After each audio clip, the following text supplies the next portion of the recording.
Muito bom estar aqui com vocês. Muito obrigado, pastor Márcio, por todo o carinho. Pastora, muito obrigado também. Quero começar de um jeito diferente.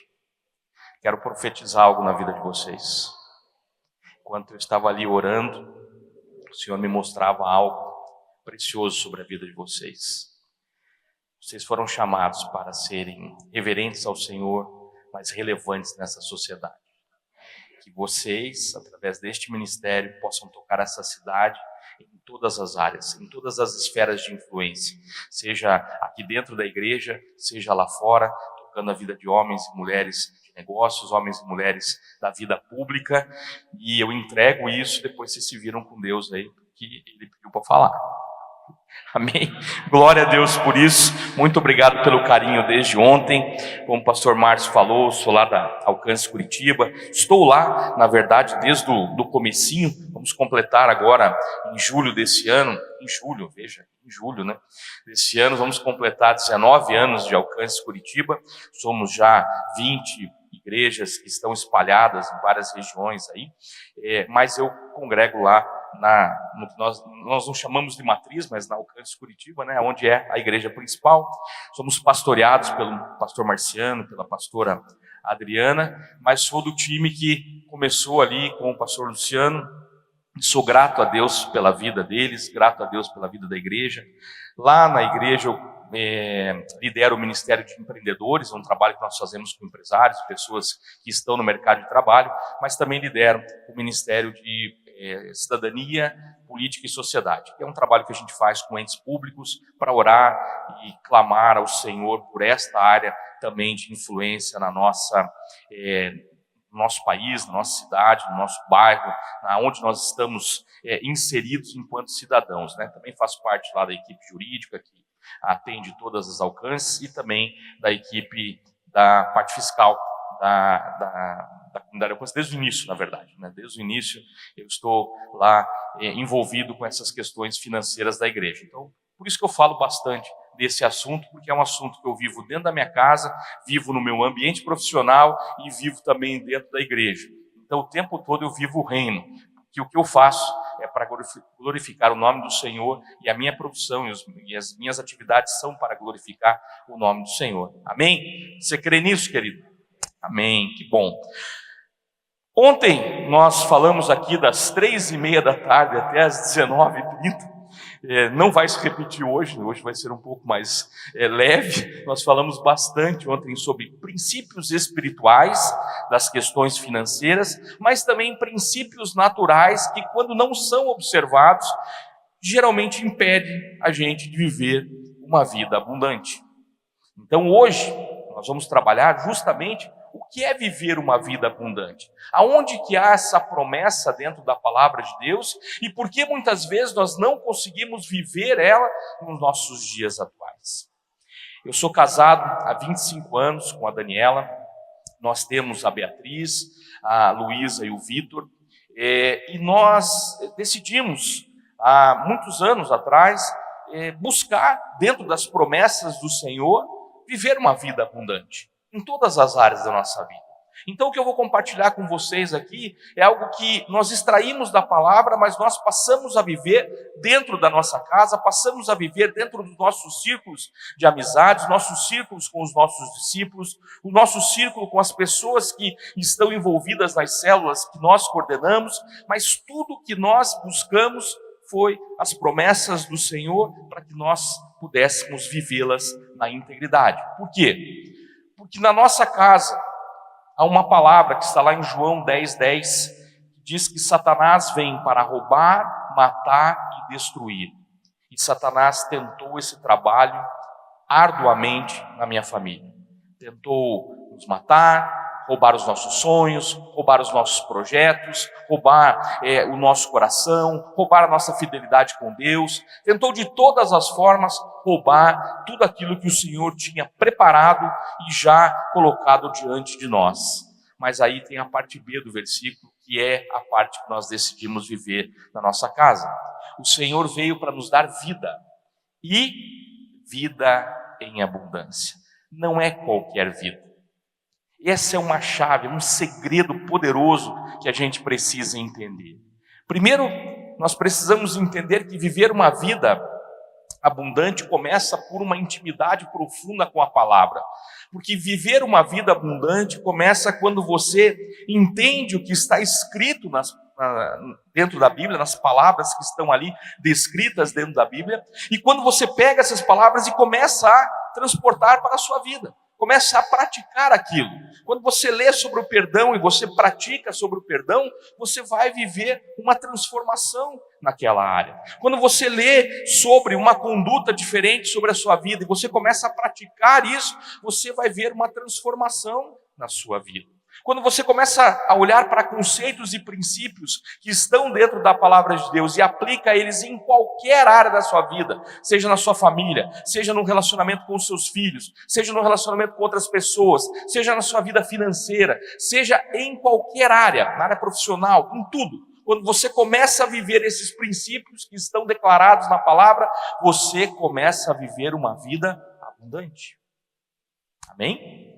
Você crê nisso, querido? Amém. O que é viver uma vida abundante? Pode passar isso, deixa aqui, por favor. Quando nós olhamos para algumas passagens bíblicas, nós vamos ver o exercício de fé aplicado até naquilo que nós vamos falar e profetizar. A palavra fala que da nossa boca vai sair vida ou vai sair morte. Sim ou não? Sim. Como é comum nós encontrarmos pessoas que não conseguem viver uma vida abundante porque declaram o tempo todo não existir essa vida abundante. É muito comum você conversar com pessoas que quando declaram algo com a sua boca, declaram morte, declaram derrota, declaram tristeza, declaram doenças, declaram falências, declaram palavras que no fundo vão trazer consequências espirituais terríveis. Como é que funciona isso?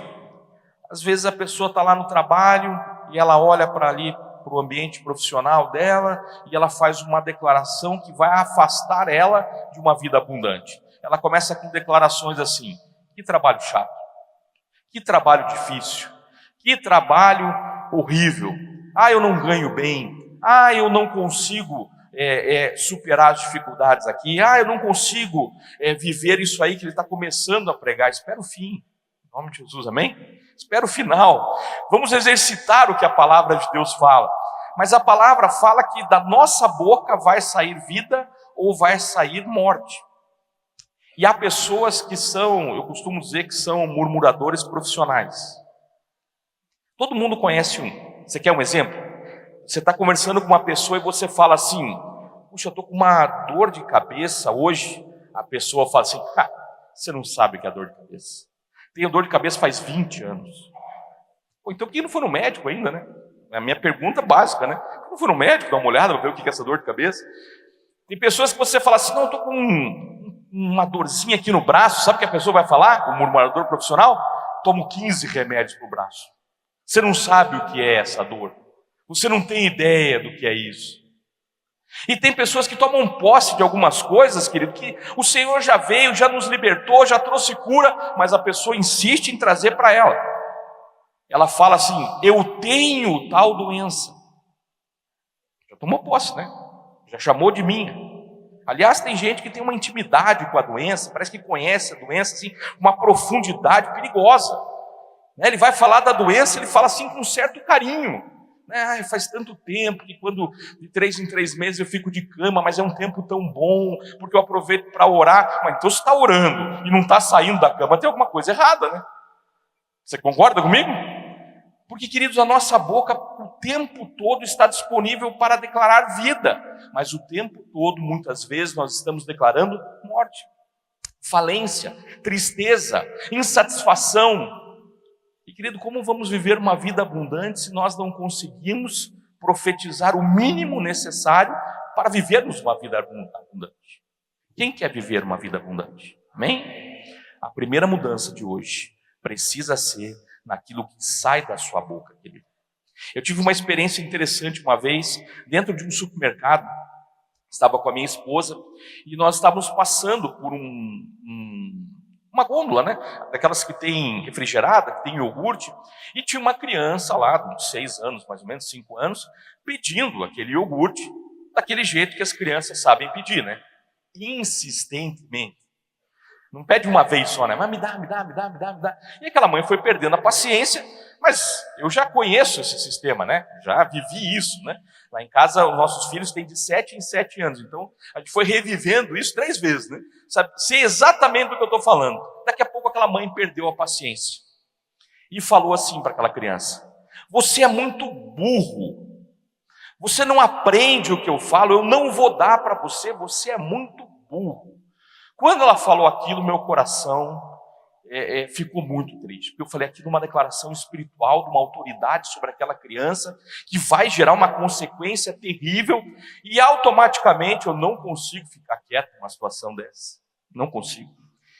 Eu virei para aquela mulher, falei assim: minha senhora, licença um pouquinho, você tem noção de que como autoridade espiritual, nem sei se ela sabe o que era isso, né? Falei, a senhora, nisso minha mulher pegou o carrinho e se mandou, né? Porque quando acontece essas coisas, ela vai embora e me deixa lá sozinha, porque ela fala: resolva aí você. E aí eu falei para ela: você como autoridade espiritual, você acabou de declarar que o seu filho vai ser burro. Ele não vai ser bem sucedido profissionalmente, ele não vai ser bem sucedido nos estudos, ele dificilmente vai conseguir ter autoconfiança. E eu fui falando aquilo, e aquela criança agarrou na perna da mãe, mas ele me olhava assim, como se apareceu um super-herói para me ajudar. E aquela mãe levou um susto, e eu falei: eu tenho certeza que seu filho não é burro. Aí ela falou assim: não, ele não é, ele é até muito inteligente. Eu falei: então por que usou a sua boca para declarar morte para essa criança? Ela: mas como assim? Eu falei: isso tem uma consequência espiritual. E aquela mulher ficou me olhando, daqui a pouco o olho dela encheu de lágrima. E ela falou: mas e como que eu resolvo isso? Eu falei: vamos orar aqui agora, removendo essa palavra. E ele não tinha perguntado ainda o tipo de situação, né? Não estou interessado no que a pessoa pensa, quero falar o que eu penso sobre o reino, né? E eu falei: vamos orar agora, removendo essas palavras, vamos declarar vida sobre o seu filho, para que ele cresça, para que ele seja, claro, não vou lembrar todas as palavras, mas eu falei coisas ali que encheram aquele coração de alegria daquela mulher. Ela orou ali pelaquela criança, colocou a mão sobre a criança, declarou, removeu aquelas palavras, e quando terminou, ela estava ali chorando, aquela criança chorando, e eu perguntei: a senhora já aceitou Jesus? Ela: não. Como é que faz? Agora, aqui, repete comigo. Eu ganhei uma alma ali no corredor de iogurte. Glória a Deus por isso, né? Glória a Deus. Toda a honra e glória do Senhor. Toda honra e glória é do Senhor. Mas por que eu estou falando isso para vocês? Porque é uma palavra que transcende aquilo que nós pensamos sobre a nossa vida. Nós temos um conhecimento extremamente limitado das nossas necessidades, um conhecimento extremamente limitado daquilo que nós podemos fazer, nós temos um conhecimento totalmente limitado sobre o dia de amanhã. Aliás, a palavra fala, né? Não ande ansioso com o dia de amanhã. Tem horas que a gente se coloca em situações que a gente anda ansioso muitos anos na vida por decisões que nós tomamos erradas num determinado momento. Então, quando nós não conhecemos esse dia de amanhã, muitas vezes nós não pedimos com toda a segurança possível para poder viver uma vida abundante. Mas o Senhor sabe. Efésios 3:20 diz isso. Ora, aquele que é poderoso para fazer infinitamente mais, veja, infinitamente mais, ou seja, não tem limite nenhum para o que ele pode fazer. Mais do que tudo o que pedimos ou pensamos, conforme o seu poder que opera em nós. Olha que precioso isso, querido. Nós temos dificuldade de saber quais são as nossas dificuldades atuais, mas não sabemos quais serão as próximas dificuldades. Aí tem gente que fala assim: na vira essa boca para lá, imagina, próximas dificuldades. Mas fica tranquilo, João 16:33 já diz que nós teremos aflições nesse mundo. Faz parte desse jogo, faz parte de viver aqui. Nós teremos dificuldades, mas como a gente supera elas? Orando, crendo, buscando viver uma vida abundante e tendo a certeza de que o Senhor sabe muito mais daquilo que a gente pensa ou imagina. E que bênção é viver Efésios 3:20. Por exemplo, a viúva do azeite, quando pede a multiplicação, quando pede para pagar uma dívida e há uma multiplicação de azeite, e no final o profeta fala para ela: vai, paga a tua dívida e tu e teus filhos vivem do resto. ela só estava pedindo para pagar a dívida. De repente o Senhor sabe o que ela precisa e vai prover tudo o que ela vai precisar até o fim da vida. E nós temos dificuldades de lidar com isso, por quê? Porque constantemente estamos declarando morte com a nossa boca. A sua boca é um instrumento, querido, o seu corpo é um instrumento do Senhor. Os seus pensamentos são instrumentos. Então, quando você começar a declarar a vida, querido, há uma transformação que começa a acontecer na sua casa, nas suas finanças, na sua vida profissional. Declare vida. Faça um compromisso com você mesmo. Comece a declarar vida. Vai funcionar o carro amanhã de manhã, ele não pegou, declara a vida. Quando eu casei, queridos, 25 anos, nós compramos com muito sacrifício um prêmio. Não era um prêmio porque o carro era maravilhoso. O nome do carro chamava prêmio. Era um Fiatzinho que não pegava em dia de frio, porque ele era alto. Pensa, eita benção mesmo. Tinha que orar muito para o carro pegar. Naquela época, Curitiba fazia frio. Era nublado e fazia frio o tempo todo. E eu lembro de quantas vezes nós tivemos que empurrar aquele carrinho de manhã. E a gente, mesmo assim, declarava vida. E a gente dava risada quando entrava dentro do carro e dizia assim, não, isso aqui é um instrumento que está trabalhando a nossa fé, trabalhando a nossa coragem, trabalhando a nossa ousadia. E a gente dava risada daquilo. Depois pudemos melhorar muito os nossos carros. Mas para a honra e glória do Senhor, a gente não esquece aquilo, porque a gente sabe que aquelas palavras lá geraram o que nós vivemos hoje. Amém? É fácil declarar morte com a nossa boca. É fácil assistir um jornal e depois você tentar declarar alguma coisa boa. É impossível acontecer isso. Então cuide com o que você assiste, cuide com o que você vê, cuide com o que entra na sua casa, com as músicas que você escuta, para que isso não contamine a sua capacidade de gerar vida com as suas palavras. Amém? Amém? Qual é o conceito, então, de viver uma vida abundante? Olha que interessante, né?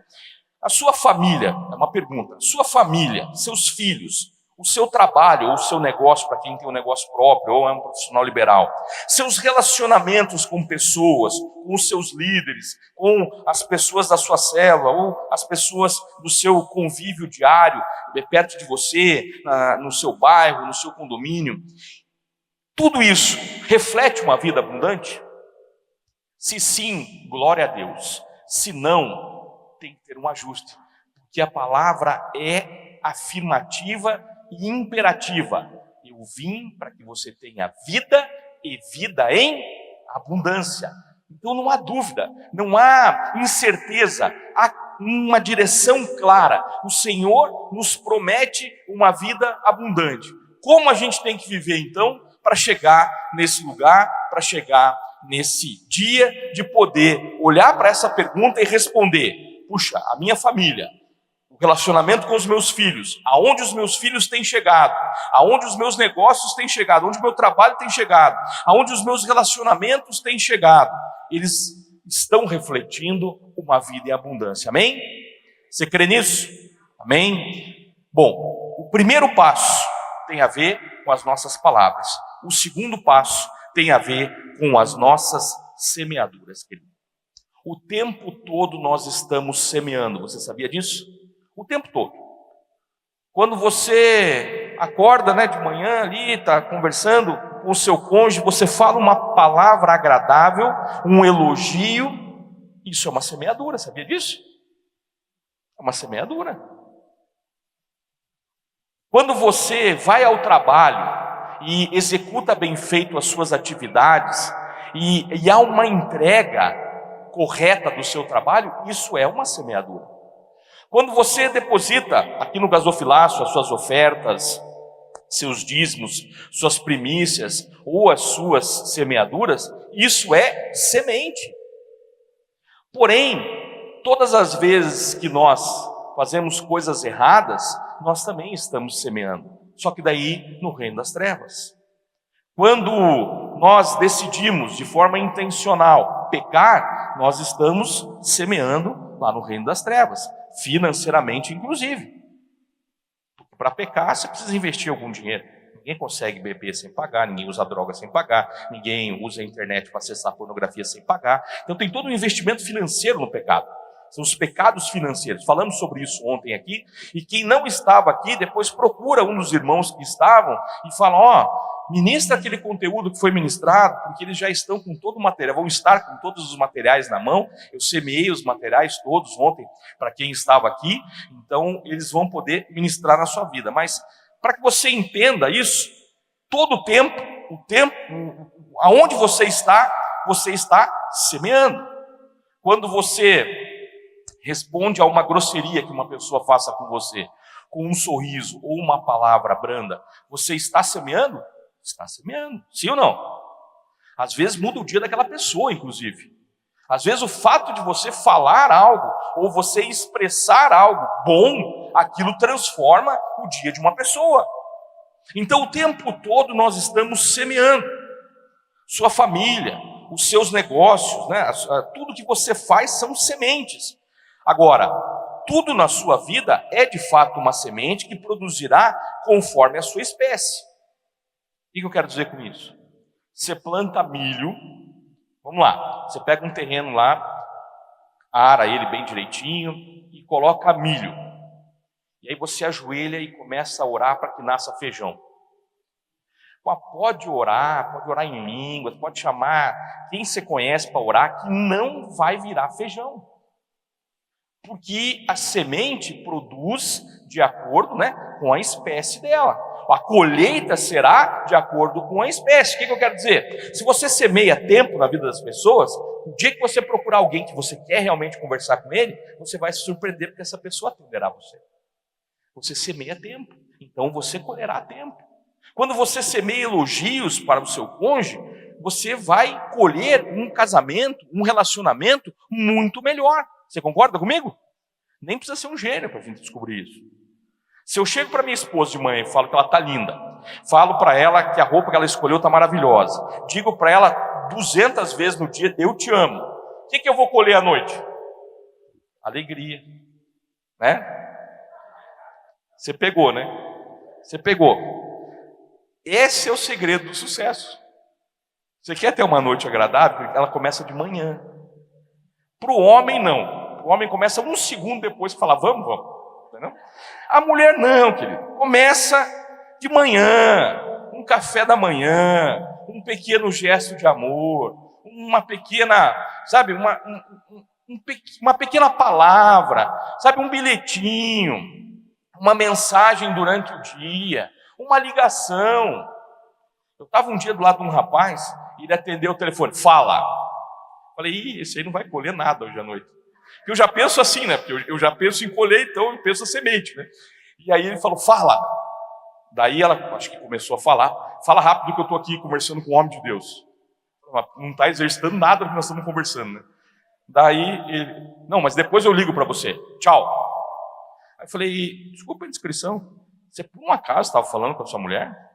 Daí ele estava, é que ela me liga muito. Eu falei, mas você é muito chato, cara. Porque se eu fosse tua mulher, que eu não queria nada com você. Imagina, você é um grosso. Ele falou, credo. Não, cara, mas você é muito grosso. Cara. Aí você vai chegar em casa e vai querer e não vai ter. Por quê? Você é grosso. Você fala, não, mas é que tem que falar rápido. Da onde que saiu isso? Que manual é esse que você leu que tem que falar rápido? Fala com carinho. Eu falei, vou ligar para minha esposa, que você vai ver como é que é. Aí liguei para minha esposa. Aí eu falei, oi amor, tudo bem? Daí ela falou, respondeu, eu só queria te falar que eu te amo. Estou aqui conversando com um amigo, mas resolvi te ligar para dizer que eu te amo. Ah, que bom, amor, tal. Eu coloquei no viva voz, né? E aí ela falou, que bom, amorzinho. Eu também te amo, tal. Aí onde você está? Eu falei, estou aqui, tal. Depois eu te ligo de novo. Beijo, fica com Deus. Te amo. Aí ele olhou para mim e falou assim, é simples assim? Eu falei, só tem que praticar. Ele falou, eu vou anotar. Ele pegou e anotou a ligação. Eu falei, uau, esse vai praticar. Né? Aí passou uns dias, eu encontrei com ele. Falei, e aí? Ele, rapaz, você sabe que minha mulher está mais tranquila comigo? Eu falei, claro, você parou de ser um grosso. Né?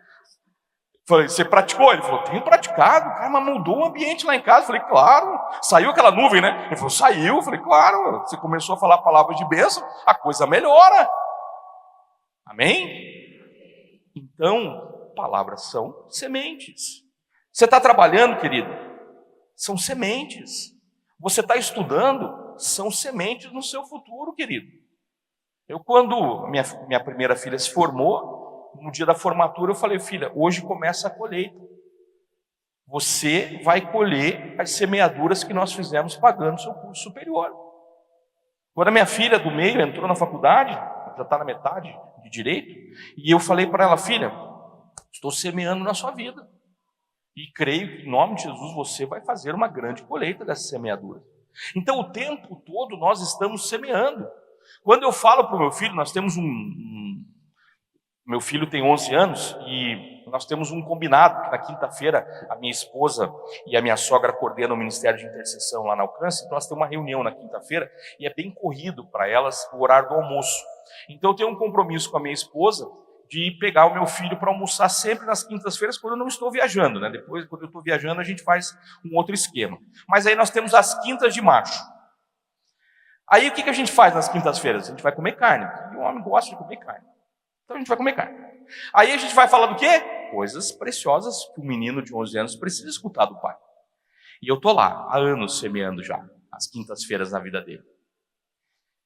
Isso é precioso, querido. Que você vê o teu filho crescendo com autoestima, vê o seu filho crescendo encorajado, vê o seu filho se abrindo com você. Isso não tem preço, irmão. Isso não tem preço. Quando meu filho chega da escola e fala: pai, tem um negócio para te contar, aconteceu isso, coisa que eu sei que na minha época eu não contaria jamais para o meu pai. E quando meu filho me conta aquilo com total desprendimento, eu falo: é a nossa quinta de macho que funciona. São sementes, querido. Eu estou colhendo agora na vida dele e vou colher mais ainda, em nome de Jesus. Amém? Agora, claro, todas as vezes que você planta uma semente, querido, existe o que eu chamo o fator da perseverança. As estações do tempo está em tudo que fazemos, na sua família, nos seus filhos, nos seus negócios. Existe um tempo entre a semeadura, existe um tempo entre o cuidado e a atenção e um tempo de preparo, para que daí haja a colheita. Então é mais ou menos assim: você nunca falou um eu te amo, aí amanhã você fala eu te amo, hoje à noite, né, encorajado, você vai e fala eu te amo. O primeiro eu te amo depois de 30 anos de casado. Aí você fala eu te amo. Aí na segunda-feira as coisas acontecem normalmente, iguais. Aí você fala: não deu certo.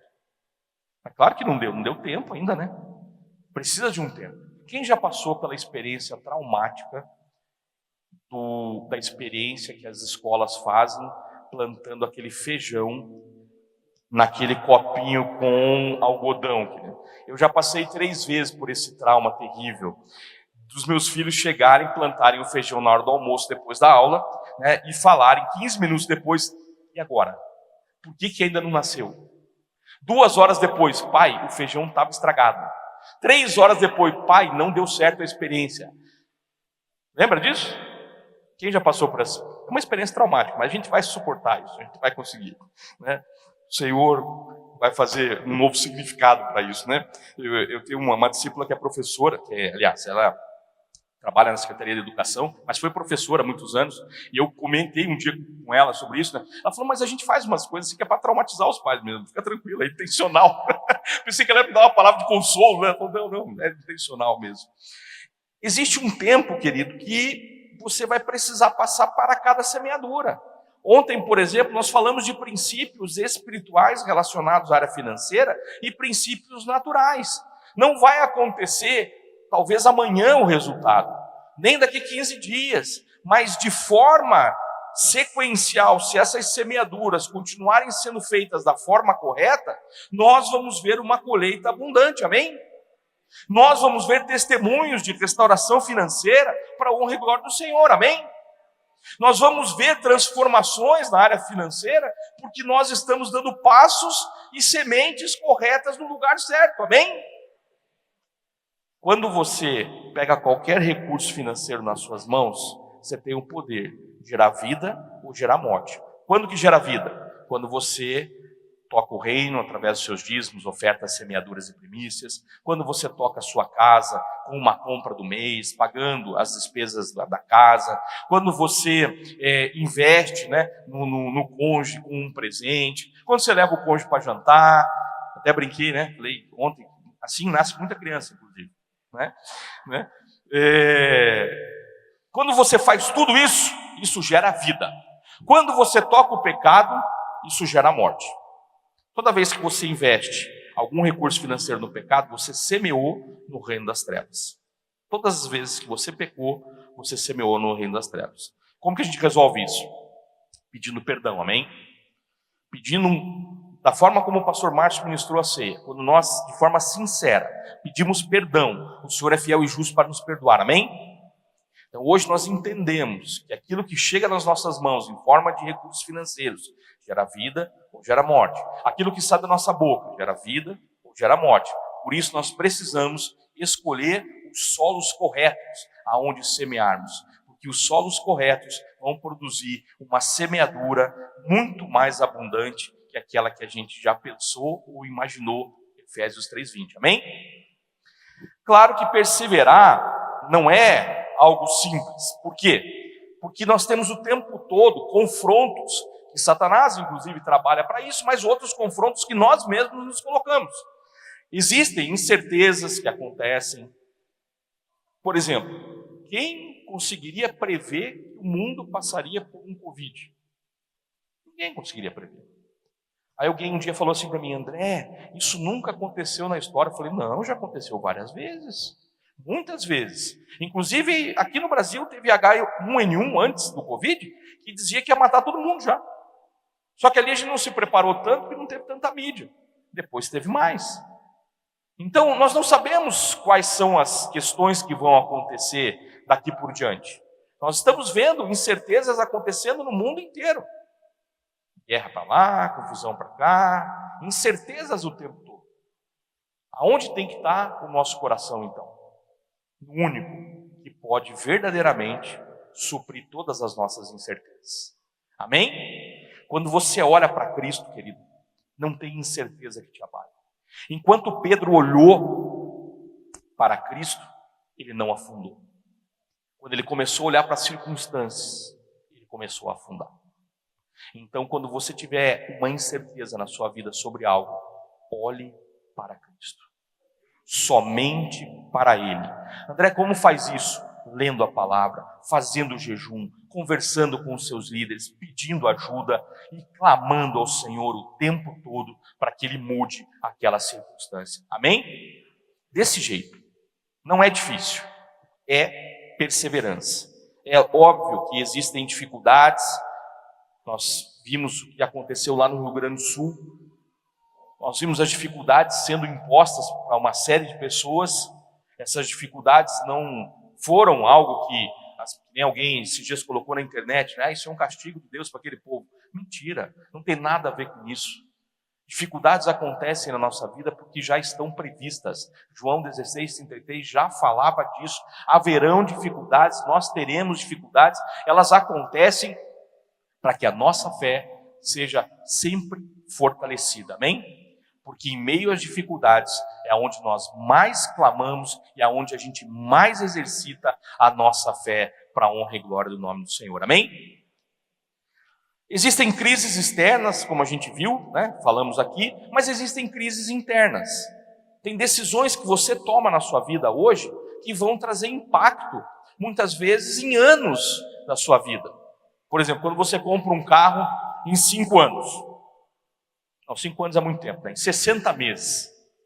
Parece menos, você paga uma, falta só 59, né? Dá um bom assim. Né?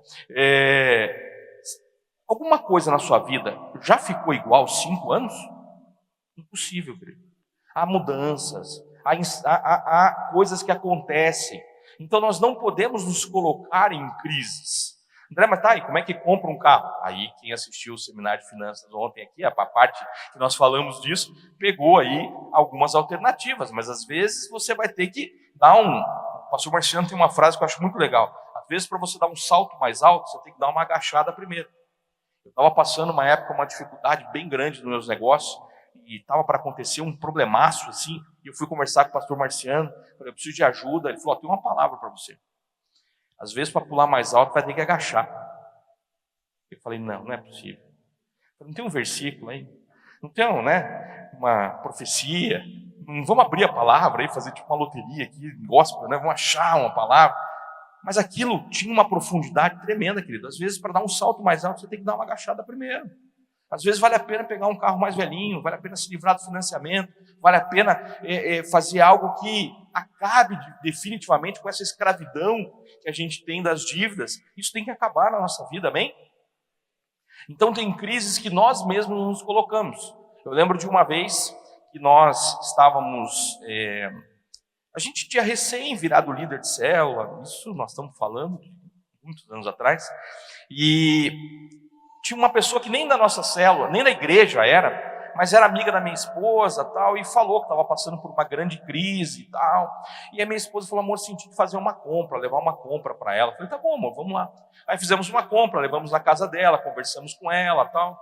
Aí quando saiu de lá, minha esposa falou assim: amor, você viu que o cabelo dela está tão ressecado? Será que a gente pode passar no mercado e comprar também um shampoo e um condicionador? Eu falei: claro, vamos lá. Compramos o shampoo, compramos o condicionador, levamos lá. E na segunda-feira, isso era no domingo, na segunda-feira aconteceu um problemaço assim, lá no escritório. A gente teve um grande prejuízo financeiro com uma situação. E eu cheguei em casa e contei aquilo para minha esposa. E falei: amor, vamos dar glória a Deus, porque apesar de tudo aconteceu isso, aconteceu aquilo e tal. E aí na hora a minha esposa falou assim: eu acho que nós fizemos uma besteira. Eu falei: o que foi? Nós fomos ajudar uma pessoa que Deus está tratando. Você está entendendo? Às vezes a gente se coloca numa circunstâncias, querido, Deus está tratando, e você vai lá colocar a cabeça embaixo. Nós temos que aprender a identificar isso. Como que a gente aprende isso? Orando e jejuando, clamando pela orientação do Senhor, para saber se a gente deve fazer a coisa do jeito certo. Aí nós entendemos que a gente tinha que ajudar realmente, mas não daquele jeito que a gente estava fazendo, de uma outra maneira, arrumando um trabalho, arrumando uma colocação profissional para ela. Nós conseguimos fazer isso para a honra e glória do Senhor. Mas você está entendendo a diferença que existe? Às vezes nós queremos entrar no lugar de Deus, nós queremos ir lá suprir a situação. Existe trabalho, existe negócio, às vezes tem dificuldades, nós precisamos aprender a perseverar em cima disso. Às vezes tem mudanças que você precisa fazer, às vezes até de carreira. Nós chamamos agora, no nosso último Empreendedores, no final de maio, nós chamamos o Wendel, o dono da Conquer, e ele foi nos dar uma palavra, né? Ele é cristão, foi muito tempo ali da Alcance, hoje está lá na Alameda, na Igreja Batista Alameda, e ele falou que as pessoas mudam de profissão entre 5 a 7 vezes durante a vida. Então não tem problema você mudar de profissão, não tem problema você buscar um conhecimento novo e alterar o curso daquilo que você está vivendo, né? O que você não pode é ficar olhando e achando que as coisas do jeito que estão vão melhorar sem você fazer absolutamente nada. Isso não vai acontecer. Elas acontecem a partir do seu esforço, a partir de você buscar uma transformação para isso acontecer. E às vezes tem recomeços que a gente precisa ter e não tem demérito nenhum nisso. Às vezes você vai viver circunstâncias que exigem um recomeço. Faz parte da nossa vida, faz parte das atividades do nosso dia a dia. Às vezes vão ter recomeço, não tem problema nisso. O problema maior está em quando a nossa cabeça começa a olhar só para o padrão desse mundo. Às vezes você viveu um revés financeiro, teve um grande problema, e você acha que por isso a sua derrota está decretada. Isso é uma mentira de Satanás. Porque o Senhor tem, Jeremias 29:11, o Senhor tem planos de nos fazer prosperar. Amém? Em outras versões, planos de paz. O Senhor não tem planos para nos causar dano. O Senhor tem planos bons para nós. Amém? E é isso que nos basta. O resto é mentira de Satanás. Agora, como é que a gente muda isso? Aqui, ó. Olha o que fala lá em Romanos 12:2.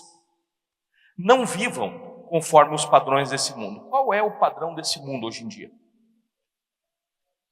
É um padrão imoral? Sim ou não? É um padrão corrompido? Sim ou não? É um padrão corrupto no sentido amplo da palavra? É um padrão que não cabe numa vida cristã. Você concorda comigo? Se você olhar para o mundo, você vai ver que nós não nos encaixamos mais nele. Para a honra e glória do Senhor, nós não nos encaixamos mais. Mas, como Paulo falou, somos embaixadores do reino dos céus aqui nessa terra. Então precisamos renovar a nossa mente. Como que a gente renova a mente, querido? Primeiro, com leitura da palavra. Segundo, com oração. Terceiro, com mudança de comportamento. Não tem como a gente viver a vida, uma vida abundante, sem mudar comportamentos que são nocivos. Comportamentos pecaminosos, comportamentos que nos impedem de viver uma vida abundante, comportamentos de ira, comportamentos que vão contra os frutos do Espírito.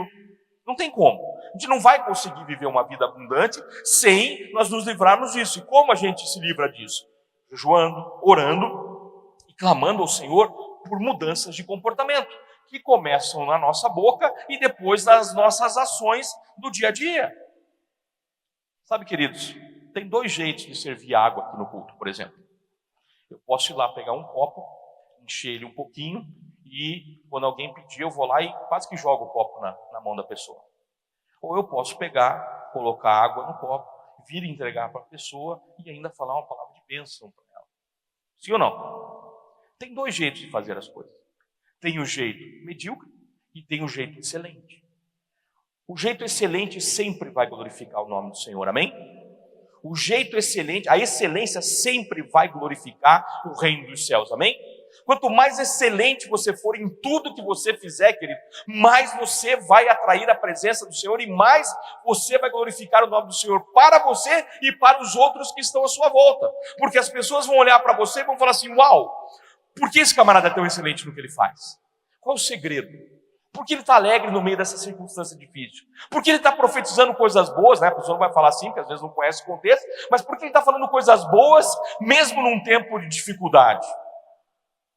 Mudança de comportamento, mudança de mente. E não vivam conforme os padrões desse mundo, mas deixem que Deus, porque é o Senhor que transforma, pela renovação da nossa mente, para que possamos experimentar qual é a boa, agradável e perfeita vontade de Deus. A boa, agradável e perfeita vontade de Deus é uma vida abundante para nós, amém? Olha que interessante. As coisas vão se conectando, você está conseguindo acompanhar? As coisas estão se conectando. E nós vamos ver bases bíblicas para isso, para a gente entender como é que isso pode, de fato, transformar a nossa vida definitivamente e vivermos uma vida abundante para a honra e glória do Senhor. Amém? Nós temos que entender que o exercício da fé é algo que nós temos que ter todo o tempo. Ninguém acorda de manhã com um termômetro do tipo assim, a fé está hoje bombando. Ninguém acorda assim. Né? Tem hora que eu acordo, né, e fico pensando, será que tem que levantar mesmo? Será que é o certo? Né? Será que eu vou na igreja hoje? De vez em quando dá uns cansaços. Sim ou não? Então fé é uma decisão. Você tem que decidir ter fé. Você tem que decidir buscar o reino dos céus. Você tem que decidir abrir mão, muitas vezes, daquilo que você está pensando para viver aquilo que o Senhor está pensando. Amém? Agora, fé é diferente de motivação. Motivação, eu gosto muito de uma analogia que o pastor Luciano faz. Motivação é o seguinte, ó, acompanha comigo. Imagina um boizinho, uma vaquinha, lá no pasto. Um pasto que está seco, esturricado. Aí você vai lá no boizinho, na vaquinha, e põe um óculos de lente verde. Entendeu? Aí o boizinho, a vaquinha, vai olhar para o pasto e vai ver o pasto verde.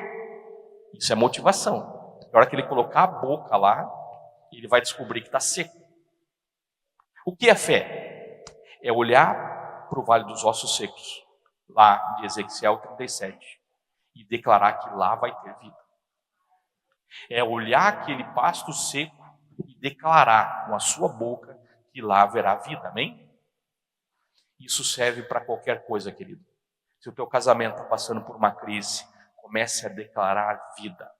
Comece a declarar restauração. Comece a declarar a restituição completa do que Satanás tentou matar, roubar e destruir, porque o Senhor tem para nós uma vida abundante no nosso casamento, amém?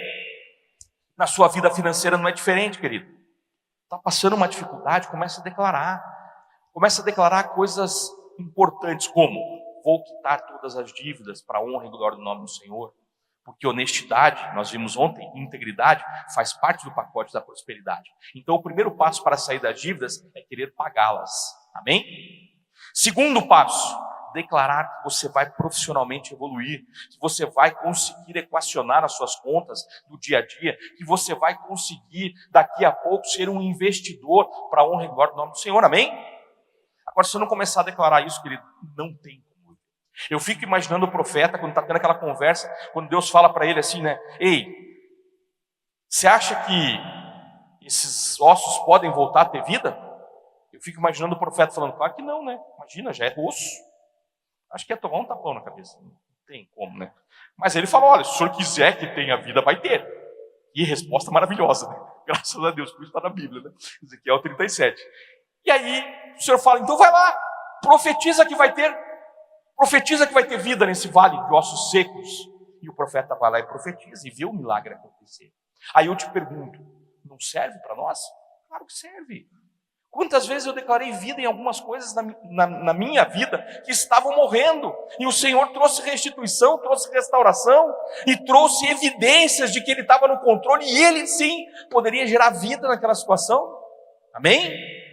Então nós não podemos seguir o padrão da derrota. O padrão da derrota é viver uma vida só de motivação. É explosões. Hoje eu vou orar, mas daí amanhã você não ora mais.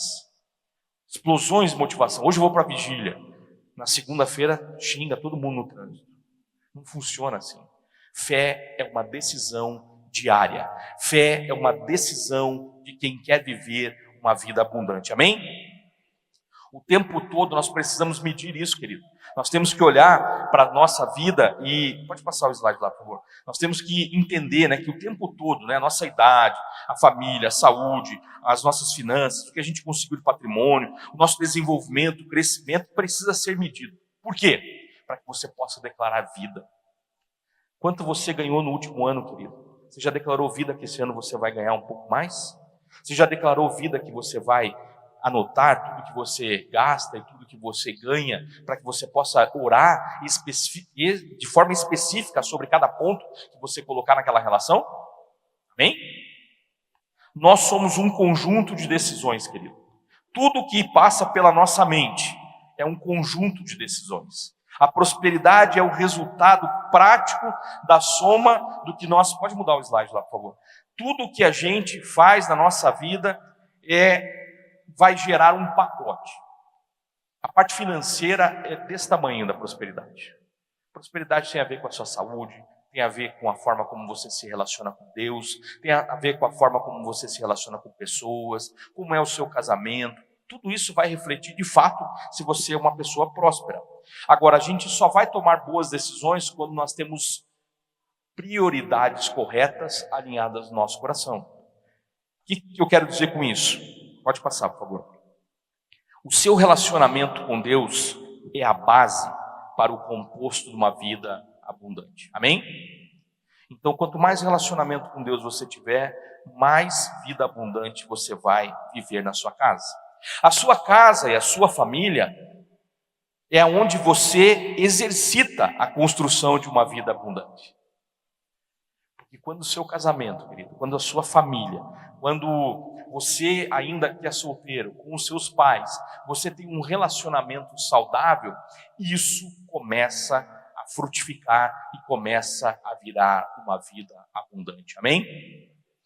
Depois que você tem um relacionamento com Deus ajustado, um relacionamento com a sua casa, com a sua família, de forma ajustada, você passa a ter uma nova visão sobre o seu trabalho, sobre os seus negócios. E é lá no seu trabalho aonde você recebe e implementa estratégias e implementa a excelência para viver uma vida abundante. Amém? Depois eu vou dar toda uma base bíblica para isso que nós estamos falando. Suas finanças, é aqui, nas suas finanças, que começa o fator transbordar a vida abundante. Queridos, há um consenso em todo mundo que fala, todos os pastores que falam sobre finanças, há um consenso muito grande. Os recursos financeiros só servem para 3 coisas: para tocar o reino, através dos seus dízimos, ofertas e semeaduras, para tocar a sua casa e para tocar a vida de outras pessoas. Se não for para isso, querido, tem alguma coisa muito errada no seu coração. Se você só pensa em ganhar para guardar, você é uma represa. Represa gera morte. O peixe não sobrevive na represa. Aonde que o peixe sobrevive? Num rio de águas vivas, aonde tem correnteza, aonde as coisas vão passando. Aquilo que toca a sua vida tem que tocar a vida de outras pessoas. Aquilo que toca a sua vida tem que tocar o reino. Aquilo que toca a sua vida tem que tocar a sua casa. Amém? E claro, tudo que nós vamos viver são resultados.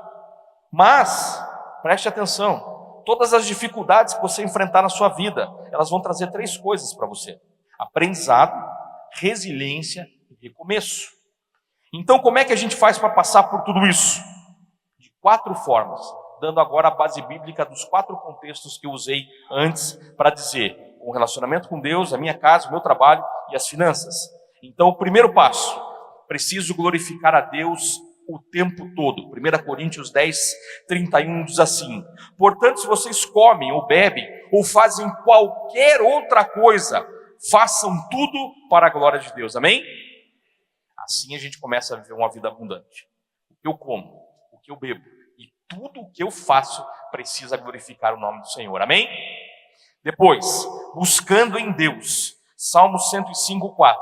Busquem o Senhor e o seu poder. Busquem continuamente a sua presença. Amém? Como que eu busco a presença do Senhor? Orando, jejuando, lendo a palavra dele e exercitando os princípios que nós trabalhamos aqui ontem e estamos trabalhando aqui hoje. Amém? Depois que eu glorifico e busco o Senhor, eu preciso honrar a Deus. Como que eu faço isso? Provérbios 3, 9 e 10. Honre o Senhor com os seus bens e com as primícias de toda a sua renda, e os seus celeiros ficarão completamente cheios e os seus lagares transbordarão de vinho. O que a palavra está dizendo? Primeiro eu tenho que honrar ao Senhor.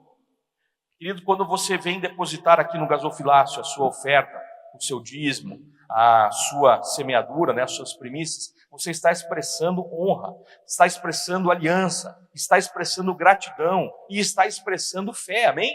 Então não é um ato qualquer. Quando você vem depositar qualquer coisa no gasofilácio, você está fazendo para o Senhor e você está tocando o reino dos céus, amém? Então olha como é significativo esse momento, como é importante honrarmos a Deus. Agora, depois que eu glorifico a Deus, busco em Deus, honro o Senhor, eu preciso testemunhar do favor dele, amém? Olha que interessante, Atos 23, 11. Na noite seguinte, o Senhor, pondo-se ao lado de Paulo, disse: coragem, Paulo, pois assim como você deu testemunho a meu respeito em Jerusalém, agora é necessário que você testemunhe também em Roma, aonde os cristãos não eram bem-vindos.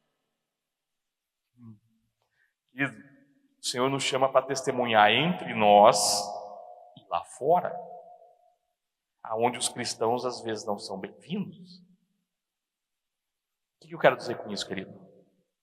Não tem por que o Senhor te abençoar se não for para você glorificar o nome dele e não for para você testemunhar sobre o nome dele.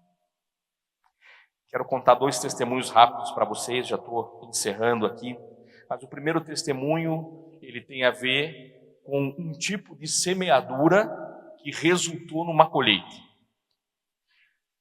Minha filha, desde pequena, minha filha mais velha, ela se casou em setembro do ano passado.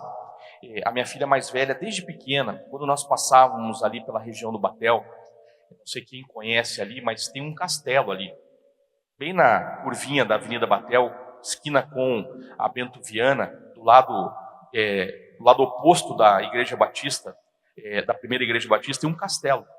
E minha filha passava por lá e dizia assim, quando ela era pequenininha: pai, quando eu casar, eu quero casar aqui.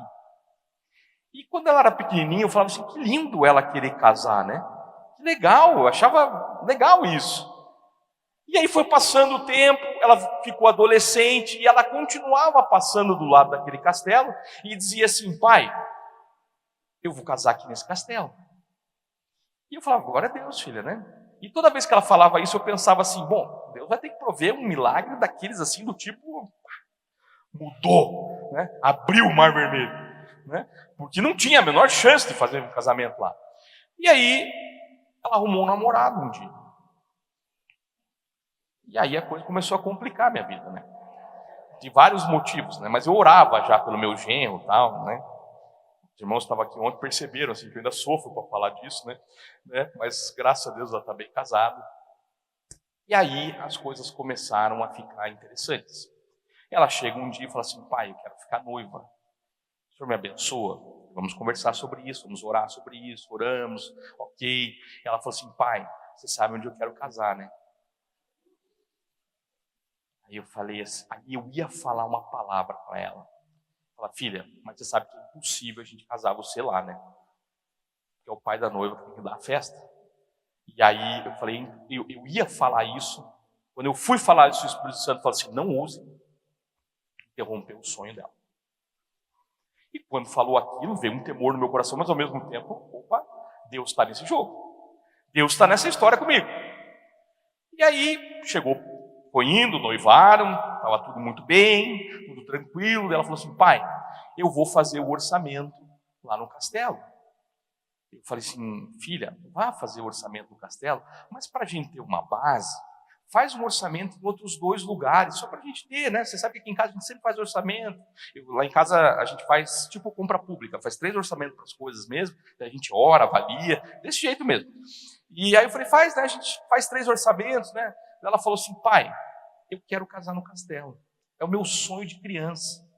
Eu falei: tá bom, filho, então vá lá fazer o orçamento. Ela foi fazer o orçamento e voltou com o orçamento. E quando eu abri o orçamento, eu lembrei daquele filme A Soma de Todos os Medos. Porque era imoral que eu estava lendo ali, né? E eu fui lendo aquilo, fui lendo. E aí eu lembrei da palavra do Espírito Santo. Aí eu falei assim: filha, tudo na nossa vida tem sido um milagre. A restauração do nosso casamento, você sabe disso, a nossa família, a restauração das nossas finanças, o nosso crescimento financeiro. Você sabe que tudo isso tem sido milagre. Sim ou não, filha? Sim, pai. Então vamos orar sobre esse orçamento? Aí nós oramos sobre o orçamento. Eu falei assim: Deus, agora eu tenho testemunhado para os meus filhos que a gente vive milagres, agora é com o Senhor. Eu não tenho mais o que fazer, porque não tem como. Aí eu fui conversar com a minha esposa, ela falou assim: amor, você sabe que é o sonho dela? Eu falei assim: amor, eu sei que é o sonho dela, mas nós vamos ter que vender alguma coisa para fazer esse casamento. Não é simples assim, né? Não dá para fazer. Aí ela falou assim: vamos orar? Eu falei: vamos orar. Aí passou uns dias, a minha filha chega em casa e assim: pai, me ligaram lá do castelo e perguntaram se eu era sua filha. Aí eu falei: é, filha, quem que é? Não, a mulher que ligou é a dona do castelo. Aí eu falei: é ela que te atendeu lá quando você foi fazer o orçamento? Sim, foi ela que me atendeu e tal. E eu falei: mas por que ela te ligou? Ela falou: não, ela só perguntou se eu era sua filha, porque ela viu o sobrenome e perguntou se eu era sua filha. Aí eu falei que eu era. Ela falou assim: então volta aqui amanhã e nós vamos revisar o teu orçamento. Eu falei: tá bom, filha, não sei, né, o que é, vamos lá, vamos crer no milagre. E aí minha filha chegou lá e escutou o seguinte testemunho do casal donos do castelo. Olha, mais ou menos 7 anos, nós estávamos lá na Bola de Neve e o teu pai foi pregar lá, um culto de empreendedores. Nós tínhamos um problema para resolver, teu pai trouxe uma palavra e no final seu pai nos atendeu lá.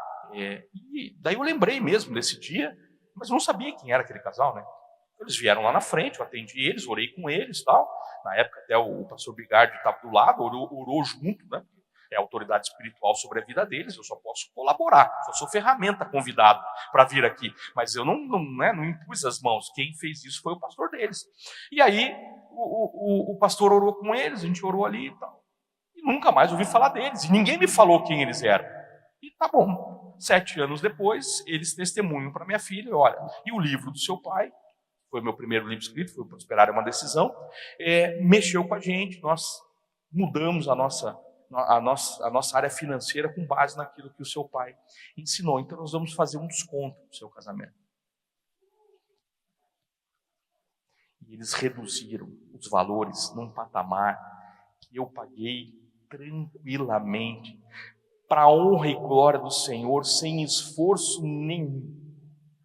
E ela casou no Castelo do Papel. Depois, se você quiser conhecer essa história, tem um vídeo na internet que ela fez, está lá todo o casamento, está lá todas as fotos, e está lá todo esse testemunho que nós cremos que Atos 23, 11. Nós temos que testemunhar dos favores do Senhor. Qual foi a colheita? O desconto. Qual foi a semente? A palavra e o tempo que nós trabalhamos com aquele casal. Aí eu tenho um segundo testemunho para você entender o poder da semente e o resultado da colheita. Esse foi, eu diria que um milagre para nossa família, que mexeu conosco e com os nossos filhos e mexe até hoje, todas as vezes que nós olhamos para minha esposa. Quando nós começamos a liderar células, há 18 anos, né? Quando o pastor Luciano estabeleceu os primeiros líderes dentro da casa, nós ganhamos um casal para começar a célula. E começamos a célula, um mês depois, 2 meses depois, só aquele casal. A gente convidava outras pessoas, as pessoas iam embora, e a igreja crescendo. A igreja cresceu rápido ali no começo. E ninguém parava na célula, e só aquele casal. Um ano depois, todo mundo já tinha multiplicado célula, todo mundo já tinha conseguido crescer. Tinha célula assim que tinha 30 pessoas na célula. Nós começamos a igreja com praticamente 30 pessoas. Então tinha célula que já tinha o tamanho da igreja no início. E nós com aquele único casal. E aí nós fomos conversar com o pastor Luciano na época. Falou assim, acho que o senhor errou conosco. Nós não somos líderes. Nós não temos esse chamado. Não está funcionando conosco. E o pastor Luciano olhou, o jeitão dele, falou assim, tem um propósito nessa história. Não sei qual é, mas fica firme aí que tem um propósito. Cheguei em casa, né, porque eu tinha saído de casa para entregar a célula, né, e voltei para casa com essa palavra. Falei, olha, o pastor Luciano falou que a gente tem que continuar, que tem um propósito. Então vamos crer que tem um propósito. E começamos a orar, falou assim, então revela esse propósito. E naquela semana, esse casal nos chama e eles tinham um único pedido. Toda vez que nós terminávamos a célula, a gente fazia assim, abria para os pedidos de oração, né? E eles só tinham um pedido. Era um casal bem financeiramente, era um casal que tinha tudo. E eles só não tinham um filho. E eles falavam assim, olha, a única coisa que a gente quer é engravidar. Temos esse pedido. Então, durante um ano, nós oramos para engravidar. E aí eles nos chamaram, falaram assim, olha, nós queremos conversar com vocês. Chegamos lá, os dois estavam com um semblante de choro. Quando a minha esposa abraçou ela começou a chorar. Quando eu abracei ele começou a chorar. E aí, mas era um choro de tristeza. E a gente falou, o que aconteceu? Não, a gente descobriu que a Júlia está grávida. Eu falei, mas meu Deus, a gente está orando um ano por isso, por que vocês estão tristes? É que junto com a gravidez veio um diagnóstico de câncer. E ela não vai poder nem amamentar o nosso filho se ele chegar a nascer. Porque a perspectiva é que ele nem chegue a nascer por causa da medicação que precisa começar essa semana. O câncer está muito avançado e ela precisa retirar os seios ainda mais rápido possível. E aí nós desabamos a chorar junto com eles e começamos a entender o propósito. A gente naquele momento só podia ter aquele casal, porque a gente precisava dedicar toda a nossa atenção para eles. E nós abraçamos eles e fomos nas consultas e fomos declarando, né, que existiria vida, que aquela criança nasceria, que aquele câncer seria extirpado dela. E começamos a orar naquele sentido e as notícias sempre eram terríveis. E aí eu falava, cara, não olhe para as circunstâncias. Vamos olhar para Cristo. O Senhor pode curar a tua esposa e pode fazer nascer o teu filho, o filho da promessa, o filho que vocês queriam tanto. Vamos orar, vamos clamar. E nós fizemos isso. E na primeira sessão de quimioterapia dela, metade do cabelo dela caiu. Tão agressiva que foi a quimioterapia. E quando minha esposa foi visitar ela, lá no hospital ainda, e viu que ela já estava sem cabelo, porque daí rasparam o cabelo dela, a minha esposa ficou muito consternada, muito triste, e chegou em casa e falou assim, amor, eu tenho um pedido para te fazer, mas eu preciso da tua concordância. Eu gostaria de raspar o meu cabelo junto com a Júlia. Quero passar esse processo junto com ela. Aí eu falei assim, tá bom, amor. Minha esposa tinha um cabelo muito bonito, só que era um cabelo assim, ela usava tintura no cabelo, né? Então não era o cabelo natural dela.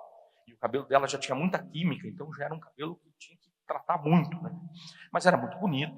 E eu falei assim, amor, ok, Se você sentiu no coração, vamos fazer isso. Aí meu cunhado tinha aquela maquininha, foi lá em casa, ela cortou o cabelo, nós choramos muito lá em casa, mas quando ela foi visitar a Júlia no hospital, essa menina chorou assim, um choro, eu não consigo nem explicar para vocês como foi aquele momento, porque ela falou, olha, nem minha irmã fez isso por mim, mas você está pagando um preço por mim.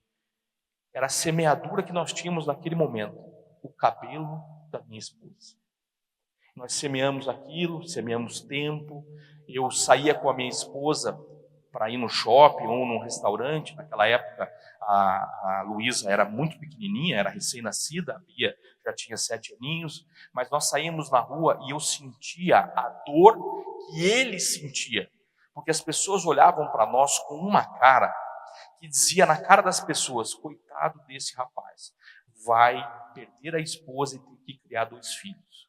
E eu chegava lá e falava assim, Cacá, eu sei o que você está sentindo, eu sei o que as pessoas estão falando, mas a circunstância não define quem você é. O Senhor pode transformar toda essa história, porque nós viemos para viver uma vida e uma vida em abundância. Então vamos declarar vida, e a gente fazia isso, orava, clamava, e a gravidez foi se desenvolvendo, e o tempo todo os médicos falando, olha, vai ser muito difícil essa criança nascer saudável, ainda não há como prever quais vão ser as consequências, mas dificilmente essa criança vai nascer bem.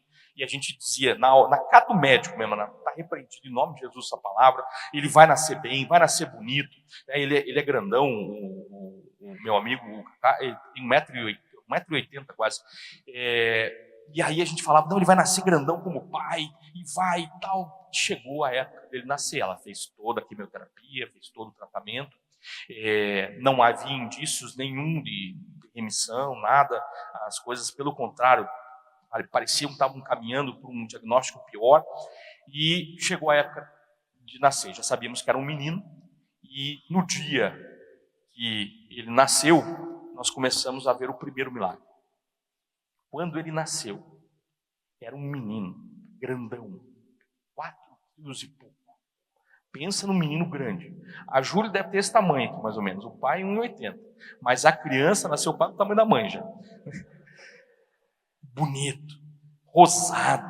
Sabe aquela criança assim que você vê que é saudável? Aí o médico olha para nós e fala assim, olha, não consigo entender. Mas ele nasceu bem. E claro, a gente profetizou o tempo todo que ele nasceu bem. O senhor não lembra disso? Ele falou, eu lembro, mas sabe como é que é? Não sei como é que é. Eu sei exatamente como é. Os milagres acontecem para a honra e glória do Senhor. E quando nós pegamos, eu digo quando nós pegamos ele no colo, porque eu estava lá junto, né? Então nós pegamos junto no colo, eu falei para o Cacá, cara, tua esposa está curada. Porque Deus não faz milagre pela metade. Se ele nasceu bem e saudável, nós vamos daqui a um tempo descobrir que tua esposa está curada. E ele, glória a Deus, né? Porque estava ali, aleluiado com aquela criança, linda, maravilhosa. Ele tem hoje, está com 16 anos já, né? Isso. 18 anos, um ano a gente ficou com eles, exatamente, 16 anos. E eu falei, cara, nós vamos receber a cura completa. E passou uns dias, o médico chama, fala, olha, eu não sei nem como explicar. Quando ele começou assim, eu falei, tá curada, né? Como é que você sabe? Eu falei, nós declaramos isso o tempo todo, nós oramos isso o tempo todo, nós profetizamos isso o tempo todo. E o médico falou, olha, não tem mais câncer, não tem explicação natural, não tem nenhuma célula, a gente fez todos os exames, nem sei o que aconteceu, o médico falou. Eu falei, nós sabemos, houve um milagre. Ele, eu tenho que concordar, dessa vez eu tenho que concordar. Eu falei, o senhor quer também o endereço da igreja lá, para o senhor entender como é que isso funciona, né? E a gente começou a declarar, e eu faço as brincadeiras, porque eu não consigo terminar de contar essa história, porque eu começo a chorar, né? Então, pelo menos, vocês estão me ajudando aqui. E quando a gente recebeu o diagnóstico, ela estava curada, nós nos alegramos.